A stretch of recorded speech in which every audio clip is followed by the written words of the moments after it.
नमस्कार मित्रों, मैं Bharat Khuman from mechanical engineering department आपका स्वागत करता हूं थर्मल इंजीनियरिंग के सेशन। आज के थर्मल इंजीनियरिंग के सेशन में हम स्टडी करने वाले हैं about the Cornish boiler. Previous lecture के अंदर हम देख चुके हैं लैंकेशायर बॉयलर।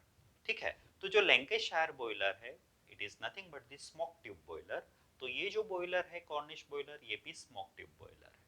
ठीक है, सो लैंकेशायर बॉयलर है, ठीक है, उसमें दो स्मोक ट्यूब रहती है, जबकि कॉर्निश के अंदर एक ट्यूब रहती है। So without a wasting of time let's start today's session related to Cornish boiler.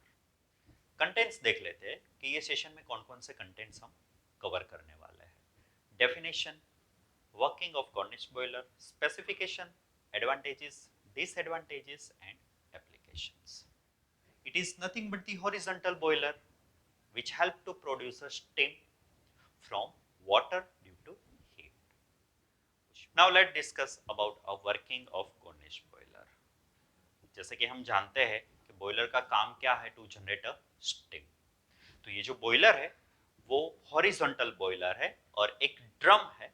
ठीक है, ड्रम के अंदर सिर्फ एक ट्यूब रहती है और वो ट्यूब में से स्मोक पास होती है।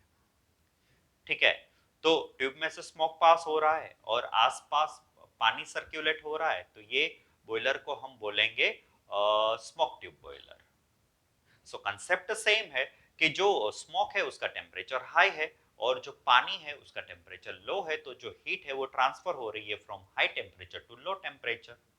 जो ड्रम है उसमें आधे पार्ट तक क्या रहता है, पानी रहता है, और ऊपर के पार्ट पे क्या रहता है, स्टीम रहती है।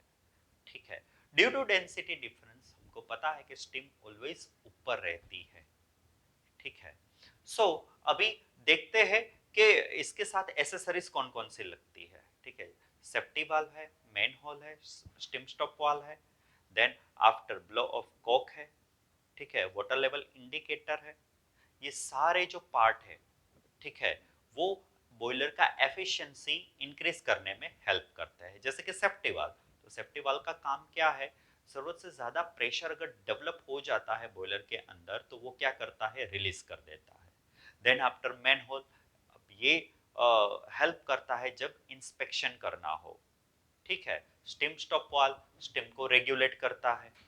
Then after blow off cock, boiler के अंदर जो पानी है उसके अंदर कुछ मड या कचरा अवेलेबल है तो उसको वहां से हम निकाल सकते हैं। ठीक है, then after water level indicator, तो वाटर लेवल इंडिकेटर का काम क्या है, to indicate the level of water inside the boiler. तो ये है वर्किंग ऑफ कॉर्निश बॉयलर। अब बात करते हैं स्पेसिफिकेशंस की कि ये बॉयलर के स्पेसिफिकेशंस क्या क्या है। Specification of Cornish boiler: drum diameter 1.25 to 1.75 meter, drum length 4 to 7 meter, working pressure 10.5 bar, capacity of steam generation is 6500 kilogram per hour. Advantages of Cornish boiler: it have a very simple design and easy construction. It is a compact and portable boiler. This boiler can overcome load fluctuation during operation. And construction and maintenance cost of this boiler is very low compared to other boiler. Disadvantages of Cornish boiler: low steam production rate. It can take a maximum steam pressure of 10.5 bar.